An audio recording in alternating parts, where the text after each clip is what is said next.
ഇടയ്ക്കിടയ്ക്ക് വായിൽ പുണ്ണ് വരിക, അതുപോലെ തന്നെ കൈകാലുകൾക്ക് ഇടയ്ക്കിടയ്ക്ക് തരിപ്പ് പോലെയുള്ള പ്രശ്നങ്ങൾ, ഓർമ്മക്കുറവ്, ഇതൊക്കെ വരുന്ന സമയത്ത് നമ്മൾ മിക്കവാറും പറയാറുണ്ട് വൈറ്റമിൻ B12 കുറവ് കൊണ്ടായിരിക്കും.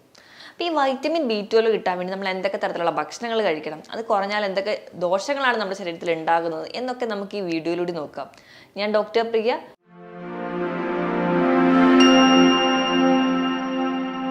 ഈ വൈറ്റമിനുകൾ നമ്മുടെ ശരീരത്തിൽ ഒരുപാട് ഫങ്ഷൻസും പ്രവർത്തനങ്ങളൊക്കെ ചെയ്യുന്ന ആളാണ്. അപ്പോൾ ഈ വൈറ്റമിനിൽ ഏറ്റവും ഇമ്പോർട്ടൻ്റ് എന്ന് പറയുന്നത് വൈറ്റമിൻ ബി കോംപ്ലക്സുകളാണ്. അതിൽ വൈറ്റമിൻ B12 വളരെ ഇമ്പോർട്ടൻ്റ് ആയിട്ടുള്ള റോൾ നമ്മുടെ ശരീരത്തിൽ വഹിക്കുന്ന ഒന്നാണ്. ഇതിൽ കൊബാൾട്ട് എന്ന് പറയുന്ന ഒരു ലോഹത്തിൻ്റെ പ്രസൻസ് ഉള്ളത് കൊണ്ട് തന്നെ കൊബാൾട്ടമീൻ അല്ലെങ്കിൽ സൈനോകൊബാലമീൻ എന്നൊക്കെ പേരിൽ അറിയപ്പെടുന്നുണ്ട്. നമ്മൾ കഴിക്കുന്ന ഭക്ഷണത്തിൽ വൈറ്റമിൻ B12 ഉണ്ടെങ്കിൽ അത് നമ്മുടെ കുടലിൽ വെച്ച് നമ്മുടെ ആമാശയത്തിൽ നിന്നുണ്ടാക്കുന്ന ഇൻട്രൻസിക് ഫാക്ടറിൻ്റെ സഹായത്തോടെ കൃത്യമായിട്ട് അബ്സോർബ് ചെയ്യും ബാക്കി പ്രവർത്തനങ്ങൾക്കൊക്കെ ഉപയോഗിക്കുകയാണ് ചെയ്യാറ്. അപ്പോൾ നമുക്ക് ആദ്യം തന്നെ ഈ വൈറ്റമിൻ B12 ഫങ്ഷൻസ് അല്ലെങ്കിൽ പ്രവർത്തനങ്ങൾ എന്തൊക്കെയാണെന്ന് നോക്കാം. ഒന്നാമതായിട്ട് നമ്മുടെ ചുവന്ന രക്താണുക്കൾ അല്ലെങ്കിൽ RBCയുടെ ആ ഒരു സൈസും വലുപ്പവും ഒക്കെ നിലനിർത്താൻ വേണ്ടി സഹായിക്കുന്നുണ്ട്. രണ്ടാമതായിട്ട് WBCയുടെ പ്രൊഡക്ഷന് വേണ്ടി സഹായിക്കുന്നുണ്ട്. WBCയുടെ പ്രൊഡക്ഷന് വേണ്ടി സഹായിക്കുന്നുണ്ടെങ്കിൽ എന്തായാലും നമുക്കൊരു ഇമ്മ്യൂണിറ്റിക്ക് വേണ്ടിയിട്ടും അല്ലെങ്കിൽ നമ്മുടെ രോഗപ്രതിരോധ ശേഷിക്ക് വേണ്ടിയിട്ട് ഫൈറ്റ് ചെയ്യാൻ വേണ്ടിയിട്ടും ഇത് സഹായിക്കുന്നുണ്ട്. അടുത്തതായിട്ട് നമുക്ക് നാഡികളുടെ പ്രവർത്തനത്തിന് വേണ്ടി സഹായിക്കുന്നത്. ഈ നാഡികളുടെ പ്രവർത്തനം എന്ന് പറയുമ്പോൾ നമ്മുടെ നാഡികൾ ചെറിയ ചെറിയ വയറ് പോലെയാണ്. വയറിന് നമ്മൾ നോക്കുകയാണെങ്കിൽ നമ്മുടെ ഇലക്ട്രിക് വയറിൻ്റെ ഉള്ളിൽ ചെമ്പ് കമ്പി അതിനെ കവർ ചെയ്യുന്ന ഒരു ഇൻസുലേറ്റർ ആയിട്ടുള്ള ഒരു മെറ്റീരിയൽ ഉണ്ടാവും. അതുപോലെ നമ്മുടെ നാഡികൾക്ക് പുറത്തൊരു കവറിങ് ഉണ്ട്, അതാണ് മൈലൈൻ ഷീത്ത് എന്ന് പറയുന്നത്. ഈ മൈലൈൻ ഷീത്തിൻ്റെ ആ ഒരു പ്രവർത്തനത്തിന് വേണ്ടിയിട്ടും അവരുടെ ആ ഒരു പ്രൊഡക്ഷന് വേണ്ടിയിട്ടും അവരുടെ ആ ഒരു സ്ട്രക്ചർ മെയിൻറ്റെയിൻ ചെയ്യാനും ഒക്കെ സഹായിക്കുന്ന ഒന്നാണ് വൈറ്റമിൻ B12. ഇത് കൂടാതെ തന്നെ നമ്മുടെ എനർജി പ്രൊഡക്ഷന് വേണ്ടി പ്രധാനമായിട്ടും നമ്മുടെ ഫാറ്റ് അതുപോലെ തന്നെ പ്രോട്ടീൻ്റെ ഒക്കെ മെറ്റബോളിസത്തിന് നടക്കാൻ വേണ്ടി സഹായിക്കുന്നുണ്ട്. അതോടൊപ്പം തന്നെ നമ്മുടെ ഹാർട്ടിൻ്റെ ഫങ്ഷൻ പ്രോപ്പറായിട്ട് നടക്കാൻ വേണ്ടി വൈറ്റമിൻ B12 സഹായിക്കുന്നുണ്ട്. നമ്മുടെ ഹാർട്ടിൻ്റെ ഫങ്ഷൻസ് ഒക്കെ പ്രോപ്പറായിട്ടാണോ നടക്കുന്നത് അല്ലെങ്കിൽ നമ്മുടെ ഹാർട്ട് കംപ്ലയിൻസ് ഒക്കെ വരുന്നുണ്ടോ എന്നുള്ളതിൻ്റെ ഒരു സൈനായിട്ട് കാണിക്കുന്ന ഒരു അമിനോ ആസിഡ്സ് ആണ് ഹോമോസിസ്റ്റീൻ എന്ന് പറയുന്നത്. ഈ ഹോമോസിസ്റ്റീൻ്റെ മെറ്റബോളിസത്തിന് സഹായിക്കുന്ന ഒന്നാണ് വൈറ്റമിൻ B12. അപ്പോൾ വൈറ്റമിൻ B12 നമ്മുടെ ശരീരത്തിൽ കുറയുന്ന സമയത്ത് ഹോമോസിസ്റ്റീൻ്റെ അളവ് കൂടുകയും അത് നമുക്ക് ഹാർട്ട് കംപ്ലയിൻസും നമ്മുടെ രക്തക്കൊള്ളുകളെയൊക്കെ ബാധിക്കുന്ന തരത്തിലുള്ള രോഗത്തിലേക്ക് പോകാനും ഒരു റിസ്ക് ഫാക്ടറായിട്ട് നമ്മൾ കാണാറുമുണ്ട്. ഇതോടൊപ്പം തന്നെ നമ്മുടെ ശരീരത്തിലെ പല ഗ്രന്ഥികളുടെ പ്രധാനമായിട്ടും തൈറോയ്ഡ് ഗ്രന്ഥികളുടെയും അതുപോലെ തന്നെ അഡ്രിനൽ ഗ്രന്ഥികളുടെയൊക്കെ പ്രവർത്തനത്തിന് വേണ്ടി സഹായിക്കുന്നതും വൈറ്റമിൻ B12 ആണ്. നമ്മുടെ ആമാശയത്തിൻ്റെയും നമ്മുടെ കുടലിൻ്റെയും ഒക്കെ ഒരു സംരക്ഷണത്തിന് വേണ്ടിയിട്ടും ഇപ്പോൾ നമുക്ക് വായിൽ പുണ്ണ് വരാതിരിക്കാനും ഒക്കെ നമ്മളെ പ്രൊട്ടക്ട് ചെയ്യുന്ന ഒരു വൈറ്റമിനാണ് വൈറ്റമിൻ B12 എന്നുള്ളത്. ഇതിനോടൊപ്പം തന്നെ നമ്മുടെ DNA സിന്തസിസിനും അല്ലെങ്കിൽ DNA ചെറിയ ചെറിയ റിപ്പയർ ഒക്കെ നടക്കാനുണ്ടെങ്കിലും അതിനൊക്കെ സഹായിക്കുന്ന ഒരു വൈറ്റമിൻ കൂടിയാണ് വൈറ്റമിൻ B12 എന്നുള്ളത്. നമുക്ക് വേണ്ട നോർമൽ വൈറ്റമിൻ B12 ലെവൽ എന്ന് പറയുന്നത് 300 പൈക്കോഗ്രാമാണ് അല്ലെങ്കിൽ 0.3 മില്ലിഗ്രാമാണ് നമുക്ക് വേണ്ടത്. അപ്പം നമ്മൾ നോർമലി വൈറ്റമിൻ B12 ഒന്ന് ടെസ്റ്റ് ചെയ്യാനോ ഒന്നും അങ്ങനെ പോകാറില്ല. പൊതുവേ ലക്ഷണങ്ങളൊക്കെ കേൾക്കുമ്പോൾ നമ്മൾ വൈറ്റമിൻ B12 കുറവാണ് അല്ലെങ്കിൽ ബി കോംപ്ലക്സ് വൈറ്റമിൻ്റെ ഒരു ഡെഫിഷ്യൻസി മൂലമാണ് എന്ന് പറഞ്ഞാണ് നമ്മൾ മിക്കവാറും എല്ലാവരും തന്നെ ട്രീറ്റ് ചെയ്യാറ്. അപ്പോൾ ഈ വൈറ്റമിൻ B12 കുറഞ്ഞാൽ നമ്മുടെ ശരീരത്തിൽ എന്തൊക്കെ ലക്ഷണങ്ങൾ കാണിക്കുമെന്ന് നോക്കാം. അപ്പോൾ ഒന്നാമതായിട്ട് പറയുകയാണെങ്കിൽ വായിൽ പുണ്ണ് ഇടയ്ക്കിടയ്ക്ക് വരിക, വിട്ട് മാറാതെ ഒരു പുണ്ണ് കഴിയുമ്പോഴത്തേക്കും അടുത്തത് വരിക, അല്ലെങ്കിൽ അത് റിക്കറൻ്റ് ആയിട്ട് നിൽക്കുക, വരുന്ന പുണ്ണ് തന്നെ ഉണങ്ങാൻ താമസിക്കുക, അങ്ങനത്തെ ഒരുപാട് പ്രശ്നങ്ങൾ. ഇപ്പോൾ വായിൽ പുണ്ണ് വന്നിട്ടുണ്ടെങ്കിൽ തന്നെ നമുക്ക് ഭക്ഷണം കഴിക്കാൻ തന്നെ ബുദ്ധിമുട്ടാണ്, അല്ലെങ്കിൽ നമുക്ക് സംസാരിക്കാൻ ബുദ്ധിമുട്ടാണ്. അപ്പം അതുകൊണ്ട് തന്നെ നമ്മൾ കേൾക്കുമ്പോൾ വായിൽ പുണ്ണ് നിസ്സാരമാണെങ്കിലും അത് ഒരുപാട് ബുദ്ധിമുട്ടുകൾ ഉണ്ടാക്കുന്ന ഒരു കണ്ടീഷനാണ്.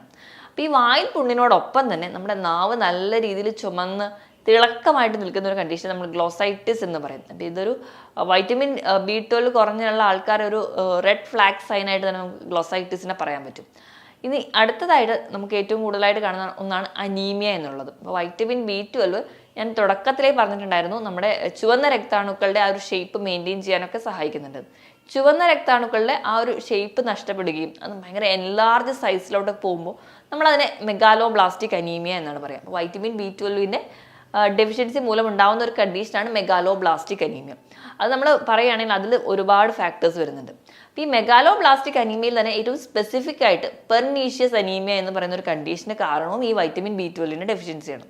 നമ്മുടെ ശരീരത്തിൽ ഇൻട്രൻസിക് ഫാക്ടർ എന്ന് പറയുന്ന ഒരു കണ്ടന്റ് നമ്മുടെ ആമാശയത്തിൽ ഉണ്ടാകുന്നതാണ് നമ്മുടെ വൈറ്റമിൻ B12 അബ്സോർപ്ഷന് സഹായിക്കുന്നത്. അപ്പോൾ ഇൻട്രൻസിക് ഫാക്ടർ കുറയുമ്പോൾ വൈറ്റമിൻ B12 കുറയുന്നു. അതുമൂലം ഉണ്ടാകുന്ന അനീമിയകളെ നമ്മൾ സ്പെസിഫിക് ആയിട്ട് പറയുന്നതാണ് പെർനീഷ്യസ് അനീമിയ. അപ്പം അങ്ങനെയും ഒരു കാരണം ഉണ്ടാവുന്നുണ്ട്. ഇനി അടുത്തതായിട്ട് ഞാൻ പറഞ്ഞതുപോലെ നാഡികളുടെ പ്രവർത്തനത്തിന് വളരെ ഇമ്പോർട്ടൻ്റ് ആണ്.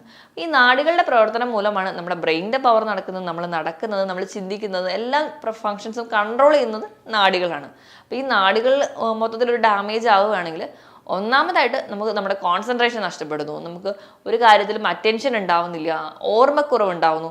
നമ്മുടെ ഒരു ഓൾഡ് ഏജ് എത്തുന്നതിന് മുൻപ് തന്നെ നമുക്ക് പല കാര്യങ്ങളും മറന്നു പോകാം. ഒരു സാധനം വെച്ചാൽ അത് എവിടെയാണെന്ന് മറന്നു പോവുക. പല കാര്യങ്ങളും ഇപ്പോൾ പഠിക്കുന്ന കുട്ടികളുടെ കേസിലൊക്കെ വൈറ്റമിൻ B12 കുറയുന്ന സമയത്ത് പഠിക്കുന്ന കാര്യങ്ങൾ പോലും അവർക്ക് പേപ്പറിൽ കറക്റ്റായിട്ട് എഴുതാൻ പറ്റാതെ വരിക, അല്ലെങ്കിൽ ക്ലാസ്സിൽ കുറച്ചുകൂടെ ബാക്കായി പോവുക, ഇങ്ങനത്തെ പ്രശ്നങ്ങളൊക്കെ കാണിക്കാറുണ്ട്. ഇനി അടുത്തായിട്ട് വരുന്ന ബ്രെയിൻ ഫാഗ്, അല്ലെങ്കിൽ തലയ്ക്കൊരു കനം, ഒരു മന്ദതയായിരിക്കും നമുക്ക് തോന്നുക. ഇനി നടക്കാൻ പോകുമ്പോൾ വേച്ച് പോവുക, അല്ലെങ്കിൽ നടക്കാൻ ബുദ്ധിമുട്ട് തോന്നുക, ഇതും നമുക്കൊരു സ്പൈനൽ കോഡിൻ്റെയോ അല്ലെങ്കിൽ സുഷുമ്ന നാഡിനെയൊക്കെ ബാധിക്കുന്ന സമയത്ത് ഉണ്ടാവുന്ന ലക്ഷണങ്ങളാണ്. ഇനി ഇതോടൊപ്പം തന്നെ കൈകാലുകൾക്കുള്ള തരിപ്പ്, പെരുപ്പ്, ഇവിടെയും നാഡികളെ ബാധിക്കുന്നത് മൂലം ഉണ്ടാവുന്നതാണ്. ഇങ്ങനെ ന്യൂറോപ്പതിയുടെ പല പല വിഭാഗങ്ങളിലായിട്ട് നമുക്ക് കാണിക്കാൻ പറ്റും. ഏതൊരു ഏരിയയിൽ മൈലിൻ ഷീത്തിനെയാണോ ബാധിച്ചത് അതിനെ ഡിപ്പെൻഡ് ചെയ്ത് നമുക്ക് സിംറ്റംസ് മാറിക്കൊണ്ടേയിരിക്കും. ഇപ്പം സ്പൈനൽ കോഡിലാണെങ്കിൽ നമുക്ക് നടക്കാൻ കട്ടിലേന്നൊക്കെ എണീക്കുന്ന ആ ഒരു സമയത്ത് പെട്ടെന്ന് വേച്ച് പോവുക, അല്ലെങ്കിൽ നടക്കാൻ പോകുന്ന സമയത്ത് പെട്ടെന്ന് ബാലൻസ് തെറ്റി പോവുക, ഇങ്ങനത്തെ ലക്ഷണങ്ങളായിട്ടായിരിക്കും പ്രസൻറ്റ് ചെയ്യുക. അപ്പോൾ ഈ പറഞ്ഞ കാര്യങ്ങളൊക്കെ നമുക്ക് വൈറ്റമിൻ B12 കുറയുമ്പോൾ ഉണ്ടാവുന്നതാണ്. ഇനി ഇത് കൂടാതെ തന്നെ നമ്മുടെ ഹാർട്ടിൻ്റെ ഫംഗ്ഷൻസിന് ഇമ്പോർട്ടൻ്റ് ആണെന്ന് പറഞ്ഞു. അപ്പോൾ വൈറ്റമിൻ B12 കുറയുന്ന സമയത്ത് നമ്മുടെ ശരീരത്തിൽ അമിനോ ആസിഡ്സ് ആയിട്ടുള്ള ഹോമിസിസ്റ്റീൻ എന്ന് പറയുന്ന ഒരു കണ്ടന്റ്, മെത്തിയോണിൻ എന്ന് പറയുന്ന ഒരു അമിനോ ആസിഡ് ഡൈജസ്റ്റ് ചെയ്തുണ്ടാവുന്ന ഒരു കണ്ടന്റാണ്. അപ്പോൾ നോർമലി അതിൻ്റെ ലെവൽ നമ്മുടെ കുറവായിരിക്കും നമ്മുടെ ശരീരത്തിൽ. വൈറ്റമിൻ B12 കുറയുന്ന സമയത്ത് ഇതിൻ്റെ ലെവൽ അങ്ങ് കൂടാൻ തുടങ്ങും. ഈ ഹോമോസിസ്റ്റീൻ്റെ ലെവൽ കൂടുന്ന സമയത്ത് നമുക്ക് നമ്മുടെ രക്തക്കൊഴലുകളും നമ്മുടെ ബ്ലഡ് വെസൽസിനൊക്കെ ഡാമേജ് ഉണ്ടാവാൻ തുടങ്ങും. നമുക്ക് അതിരോസ്ക്ലിറോസിസ്, അല്ലെങ്കിൽ നമ്മുടെ രക്തം കട്ട പിടിക്കുന്ന അവസ്ഥകളും ഒക്കെ ആയിട്ട് മാറും. അത് നമ്മുടെ ഹാർട്ടിൻ്റെ ഫംഗ്ഷനെ ബാധിക്കുന്നുണ്ട്. അപ്പോൾ വൈറ്റമിൻ B12 എന്ന് പറയുമ്പോൾ നിസ്സാരമായി കാണുന്ന ഒരു വൈറ്റമിൻ ആണെങ്കിലും നമ്മുടെ ഹാർട്ടിൻ്റെ ഫംഗ്ഷൻ വരെ കൺട്രോൾ ചെയ്യുന്ന ഒരു വൈറ്റമിനാണ് വൈറ്റമിൻ B12 എന്നുള്ളത്. ഈ പറഞ്ഞ ലക്ഷണത്തോടൊപ്പം തന്നെ ഈ പെരിഫറൽ ന്യൂറോപ്പതിയോട് കൂടെ തന്നെ ഒപ്റ്റിക് ന്യൂറോപ്പതി, നമ്മുടെ കണ്ണിൻ്റെ കാഴ്ച മങ്ങുക, അല്ലെങ്കിൽ നമുക്ക് ഇപ്പോൾ അനീമിയ, നേരത്തെ പറഞ്ഞ പോലെ മെഗാലോബ്ലാസ്റ്റിക് അനീമിയ അല്ലെങ്കിൽ പെർനീഷ്യസ് അനീമിയൊക്കെ പ്രസൻറ്റ് ചെയ്യുന്നതുകൊണ്ട് അനീമിയയുടെ ലക്ഷണങ്ങളായിട്ടുള്ള ഭയങ്കരമായുള്ള ക്ഷീണം, തലയ്ക്കൊരു കനം പോലെ, തലവേദന, ചെവിയിലൊരു മൂളൽ, മരവിപ്പ് പോലെയുള്ള ലക്ഷണങ്ങൾ കാണിക്കാറുണ്ട്. ഭയങ്കരമായ വിളർച്ചയുടെ ലക്ഷണങ്ങൾ നമ്മൾ കാണാറുണ്ട്. WBCയുടെ പ്രൊഡക്ഷന് കുറയുന്നതിൻ്റെ ഭാഗമായിട്ട് രോഗപ്രതിരോധ ശേഷി വളരെയധികം കുറയുന്നതായിട്ട് കാണാം. ഇടയ്ക്കിടയ്ക്ക് ഇൻഫെക്ഷൻസ് വരിക, കുഞ്ഞുങ്ങളിലൊക്കെ ആണെങ്കിൽ പ്രത്യേകിച്ച് ഇടയ്ക്കിടയ്ക്ക് റിക്കറൻ്റ് ആയിട്ട് ഇൻഫെക്ഷൻസ് വരുന്നതും ഒക്കെ നമുക്ക് വൈറ്റമിൻ B12 കുറയുമ്പോൾ കാണാറുണ്ട്. ഈ പറഞ്ഞ ഒരു ബുദ്ധിമുട്ടോടൊപ്പം തന്നെ ചെറുപ്പക്കാരിൽ പെട്ടെന്ന് തന്നെ പക്ഷാഘാതം പോലെയുള്ള പ്രശ്നങ്ങളും ഒക്കെ വൈറ്റമിൻ B12 കുറയുമ്പോഴാണ് കൂടുതലായിട്ട് വരുന്നതായിട്ട് കാണുന്നത്. മറ്റ് വൈറ്റമിൻസ് ഒക്കെ നമ്മുടെ ശരീരത്തിൽ കുറഞ്ഞാലും നമുക്കൊരു ഉന്മേഷക്കുറവും അല്ലെങ്കിൽ ഒരു ഉത്സാഹക്കുറവും ജോലി ചെയ്യാനുള്ളൊരു ക്ഷീണവും ഒക്കെ നമുക്ക് തോന്നാറുണ്ട്. അതുപോലെ വൈറ്റമിൻ B12 കുറഞ്ഞാലും ഈ കോമൺ ആയിട്ടുള്ള ലക്ഷണങ്ങൾ കാണിക്കാറുണ്ട്. തൈറോയ്ഡ് ഗ്രന്ഥിയുടെയും അതുപോലെ തന്നെ അഡ്രിനൽ ഹോർമോൺസിൻ്റെയും ഒക്കെ ആ ഒരു വേരിയേഷൻസ് കാണിക്കുന്നത് കൊണ്ട് തന്നെ നമുക്ക് anxiety, depressions, mood disorder, irritability പോലെയുള്ള മാനസിക പ്രശ്നങ്ങളും വൈറ്റമിൻ B12 കുറഞ്ഞാലും ഉണ്ടാവും. അപ്പോൾ ഒരു ആൾക്ക് നമ്മുടെ അടുത്ത് വരുന്ന അല്ലെങ്കിൽ നമ്മുടെ ചുറ്റുപാടിലും ഏതെങ്കിലും ഒരാൾക്ക് ന്യൂറോപ്പതിയുടെ സിംറ്റംസ് ഉണ്ട്, അതുപോലെ തന്നെ നമുക്ക് ഇങ്ങനെ ഡിപ്രഷൻ പോലെയുള്ള മൂഡ് സ്വിങ്സുകൾ കാണിക്കാറുണ്ട്. ഇതിനോടൊപ്പം തന്നെ നമുക്ക് അനീമിയ അല്ലെങ്കിൽ ഒരു ഉന്മേഷക്കുറവ്, ഒരു ഉത്സാഹക്കുറവ്, ഭയങ്കര ക്ഷീണം, പേശികൾക്ക് വേദന, ഈ പറയുന്ന പ്രശ്നങ്ങളും നമുക്ക് നടക്കാൻ പോകുമ്പോൾ വേച്ചു പോകുന്ന പ്രശ്നങ്ങളും ഒക്കെ കാണിക്കുന്നതെങ്കിൽ മിക്കവാറും അവർക്കൊരു വൈറ്റമിൻ B12 ഡെഫിഷ്യൻസി ആയിരിക്കും. ഇതോടൊപ്പം തന്നെ നമ്മുടെ ആമാശയത്തിനെയും കുടലിനെയും ഒക്കെ ബാധിക്കുന്ന രീതിയിലും അതോടൊപ്പം തന്നെ വായിൽ പുണ്ണ് വരിക, ഈ പറയുന്ന ലക്ഷണങ്ങളും കൂടെ കാണിക്കാറുണ്ട്. അപ്പോൾ ഇങ്ങനത്തെ പ്രശ്നങ്ങളൊക്കെ കാണുമ്പോൾ ഇത് ആർക്കാണ് കൂടുതലായിട്ടും വൈറ്റമിൻ B12 കുറയുന്നതെന്ന് നോക്കാം. ഈ വൈറ്റമിൻ B12 എന്ന് പറയുന്നൊരു വൈറ്റമിൻ കുറയാൻ ഏറ്റവും ഇമ്പോർട്ടൻറ്റ് കാരണം എന്ന് പറഞ്ഞാൽ നമ്മൾ ഒന്നാമത് പ്യുവർ വെജിറ്റേറിയൻസ് ആണെങ്കിൽ കൂടുതലും ഈ വൈറ്റമിൻ B12 അടങ്ങിയ ഭക്ഷണങ്ങൾ നമ്മൾ മാംസത്തിലാണ് ഉള്ളത്. അപ്പോൾ നമ്മൾ വൈറ്റമിൻ B12 കുറയാൻ ഒരു കാരണം എന്ന് പറഞ്ഞാൽ നമ്മൾ കംപ്ലീറ്റ്ലി വെജിറ്റേറിയൻ ആണെങ്കിൽ, ഒട്ടും നോൺ വെജ് കഴിക്കാത്ത ഒരാളാണെങ്കിൽ അവർക്ക് കുറയാൻ ചാൻസ് ഉണ്ട്. 75 വയസ്സിന് മുകളിലെത്തിയ ആൾക്കാർക്ക് സ്വാഭാവികമായിട്ട് വൈറ്റമിൻ B12 ഡെഫിഷ്യൻസി കാണിക്കാറുണ്ട്. ഇത് കൂടാതെ തന്നെ വൈറ്റമിൻ B12 അബ്സോർബ് ചെയ്യണമെങ്കിൽ നമ്മുടെ കുടലിൽ ഇൻട്രൻസിക് ഫാക്ടർ എന്ന് പറയുന്ന ഒരു കണ്ടന്റ് വേണം. അപ്പോൾ നമ്മുടെ കുടലുമായി ബന്ധപ്പെട്ട എന്തെങ്കിലും രോഗങ്ങൾ, കോൺസ് ഡിസീസ്, സീലിയാക് ഡിസീസ്, അല്ലെങ്കിൽ ഇപ്പോൾ എന്തെങ്കിലും സർജറി ഒക്കെ കുടലിന് ചെയ്ത ആൾക്കാരാണെങ്കിൽ ഇവർക്കൊക്കെ ഒരു വൈറ്റമിൻ B12 ഡെഫിഷ്യൻസി കാണിക്കാറുണ്ട്. ഈ പറഞ്ഞ കൂട്ടുകാരോടൊപ്പം തന്നെ അധികമായിട്ട് മദ്യപാനം ശീലമുള്ള ആൾക്കാർ, കണ്ടിന്യൂസ് ആയിട്ട് ഓറൽ കോൺട്രാസെപ്റ്റീവ് പിൽസ് കഴിക്കുന്ന ആൾക്കാർ, അതുപോലെ തന്നെ ആവശ്യമില്ലാതെ മരുന്ന് കഴിക്കുന്ന ആൾക്കാർ, ഡോക്ടറെ പ്രിസ്ക്രിപ്ഷൻ ഒന്നും കൂടാതെ മരുന്ന് കഴിക്കുന്ന ആൾക്കാർക്ക് നമ്മുടെ ആമാശയത്തിൽ കൃത്യമായിട്ടൊരു ബാക്ടീരിയകളൊന്നും ഇല്ലെങ്കിൽ, അല്ലെങ്കിൽ നമുക്ക് ഗുണകരമായിട്ടുള്ള ബാക്ടീരിയകളൊക്കെ നശിച്ചു പോകുന്നതിൻ്റെ ഭാഗമായിട്ട് കറക്റ്റായിട്ട് ഈ ഒരു വൈറ്റമിൻ B12 അബ്സോർപ്ഷൻ നടക്കാതെ വരികയും അങ്ങനെയും ഈ ഒരു വൈറ്റമിൻ B12 ഡെഫിഷ്യൻസി കാണിക്കാറുണ്ട്. അപ്പം എന്ത് തരത്തിലുള്ള ഭക്ഷണമാണ് കഴിക്കേണ്ടത് എന്ന് നമുക്ക് നോക്കാം. ഏറ്റവും ഇമ്പോർട്ടൻ്റ് ആയിട്ടുള്ള നോൺ വെജ് ഫുഡ് തന്നെയാണ്. ബീഫ് അല്ലെങ്കിൽ ചിക്കൻ പോലെയുള്ള പ്രോട്ടീൻസ്, മുട്ടയുടെ മഞ്ഞ, അതുപോലെ പാലുൽപ്പന്നങ്ങൾ, പനീർ, തൈര്, ചീസ്, ഇവയിലൊക്കെ B12 അടങ്ങിയിട്ടുണ്ട്. ഇലക്കറികളിലും ധാരാളമായിട്ട് വൈറ്റമിൻ B12 അടങ്ങിയിട്ടുണ്ട്. അപ്പോൾ നമ്മുടെ വൈറ്റമിൻ B12 ഡെഫിഷ്യൻസി കാണിക്കുന്ന ആൾക്കാരാണെങ്കിൽ നിർബന്ധമായിട്ടും ഈ ഒരു ഭക്ഷണങ്ങളാണ് കഴിക്കേണ്ടത്. ഇപ്പോൾ കംപ്ലീറ്റ്ലി ഒരു വെജിറ്റേറിയൻ ആണെങ്കിൽ അവർ കംപ്ലീറ്റ്ലി ഈ ഒരു ഭക്ഷണങ്ങളൊന്നും കഴിക്കുന്നുണ്ടാവില്ല. അപ്പം അങ്ങനെയുള്ള ആൾക്കാർക്ക് വേണ്ടി ഫോർട്ടിഫൈഡ് ചെയ്തിട്ടുള്ള സിറിയൽസും പൾസസും ഒക്കെ ഉണ്ട്. ഈ വൈറ്റമിൻ B12ന്റെ കണ്ടന്റ് അടങ്ങിയിട്ടുള്ള സിറിയൽസും പൾസസും ഉണ്ട്. അപ്പോൾ അത് നിങ്ങൾ കഴിക്കേണ്ടതാണ്. ഇപ്പോൾ അതും അല്ലെങ്കിൽ കറക്റ്റായിട്ട് ഒരു ഡോക്ടറോട് അഡ്വൈസ് പ്രകാരം തന്നെ വൈറ്റമിൻ B12ന്റെ ടാബ്ലറ്റ്സുകൾ നിങ്ങൾ നിർബന്ധമായിട്ടും കഴിക്കുക. ഇല്ലെങ്കിൽ ഈ പറയുന്ന കോംപ്ലിക്കേഷൻസ് നമുക്ക് ഒരു പ്രായം എത്തുന്നതിൻ്റെ മുൻപ് തന്നെ വരാം. ഇനി കറക്റ്റായിട്ട് വൈറ്റമിൻ B12ന്റെ ഒരു അബ്സോർപ്ഷൻ നടക്കണമെങ്കിൽ നമ്മുടെ ശരീരത്തിൽ ആ ഒരു pH മെയിൻറ്റെയിൻ ചെയ്യണം. നമ്മുടെ ആമാശയത്തിൻ്റെ pH മെയിൻറ്റെയിൻ ചെയ്യാൻ വേണ്ടിയിട്ട് പൊട്ടാസ്യം അടങ്ങിയിട്ടുള്ള ഭക്ഷണങ്ങൾ നിർബന്ധമായിട്ടും കഴിക്കുക. ഇതിനോടൊപ്പം തന്നെ അപ്പം പൊട്ടാസ്യം അടങ്ങിയ ഭക്ഷണങ്ങൾ എന്ന് പറയുമ്പോൾ ഉലുവ, മാതളം, കരിക്ക്, ഏത്തപ്പഴം, ഇവയിലൊക്കെ പൊട്ടാസ്യം അടങ്ങിയിട്ടുണ്ട്. നമ്മൾ കഴിക്കുമ്പോൾ മാക്സിമം ഇതൊക്കെ ഉൾപ്പെടുത്താൻ വേണ്ടി ശ്രദ്ധിക്കുക. അപ്പം നമ്മുടെ ആമാശയത്തിൻ്റെ pH കറക്റ്റായിരിക്കും, കറക്റ്റായിട്ട് ഒരു അബ്സോർപ്ഷനും നടക്കാൻ സഹായിക്കും. ഇനിയിപ്പം അസിഡിറ്റി, ഗ്യാസ്ട്രൈറ്റിസ് പോലുള്ള ആൾക്കാരാണെങ്കിൽ കഴിവതും ഈ ഒരു ജങ്ക് ഫുഡുകൾ കംപ്ലീറ്റ്ലി ഒഴിവാക്കുക.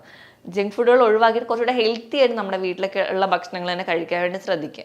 ഇനി ഇതോടൊപ്പം തന്നെ നമ്മുടെ ആമാശയത്തിൻ്റെ ഒരു പ്രോപ്പർ ആയിട്ടുള്ള ആ ഒരു ഡൈജഷൻ പ്രോസസ്സ് നടക്കാൻ വേണ്ടിയിട്ട് നമുക്ക് പ്രോബയോട്ടിക്സ് വളരെ ഇമ്പോർട്ടൻ്റ് ആണ്. അപ്പോൾ പ്രോബയോട്ടിക്സിൻ്റെ ഇമ്പോർട്ടൻസ് ഉള്ളതുകൊണ്ട് തന്നെ പുളിയില്ലാത്ത തൈര് ദിവസവും കഴിക്കുന്നത് ഏറ്റവും ഉത്തമമാണ്. അതോടൊപ്പം തന്നെ നമുക്ക് പഴങ്കഞ്ഞി, നമ്മുടെ വീട്ടിൽ തന്നെ ഉണ്ടാക്കുന്ന നല്ലെണ്ണ കൊണ്ട് ഉപയോഗിച്ചുണ്ടാക്കുന്ന അച്ചാറുകൾ, ഉപ്പിലിട്ടുള്ള ക്യാബേജുകൾ, ക്യാരറ്റ്, ഇവയൊക്കെ ഒരു പ്രോബയോട്ടിക് ആയിട്ട് ആക്ട് ചെയ്യും. ഈ പ്രോബയോട്ടിക്കിനെ സപ്പോർട്ട് ചെയ്യുന്നവരെ നമ്മൾ പ്രീബയോട്ടിക്സ് എന്നാണ് പറയാം. പ്രീബയോട്ടിക് ആയിട്ടുള്ളതാണ് പുളിപ്പിച്ചിട്ടുള്ള മാവ് കൊണ്ടുണ്ടാക്കുന്ന ഇഡ്ഡലി, ദോശ, അപ്പം, ഇവയൊക്കെ പ്രീബയോട്ടിക്കാണ്. അപ്പോൾ നമ്മൾ കഴിക്കുന്ന ഭക്ഷണത്തിൽ നമ്മൾ വൈറ്റമിൻ B12 അടങ്ങിയത് മാത്രം കഴിച്ചാൽ പോരാ, അതിനെ സപ്പോർട്ട് ചെയ്യാൻ വേണ്ടി പ്രോബയോട്ടിക്കും പ്രീബയോട്ടിക്കും പൊട്ടാസ്യം അടങ്ങിയിട്ടുള്ള ഭക്ഷണങ്ങൾ കൂടെ കഴിക്കേണ്ടതാണ്. ഇങ്ങനെയൊക്കെ നമ്മുടെ ഭക്ഷണമൊക്കെ ഇത് നിയന്ത്രിക്കുകയാണെങ്കിൽ ഒരു പരിധി വരെ നമുക്ക് വൈറ്റമിൻ B12 ഡെഫിഷ്യൻസി ഓവർകം ചെയ്യാൻ പറ്റും. അതോടൊപ്പം നമ്മൾ ഹെൽത്തി ആയിട്ടിരിക്കുക.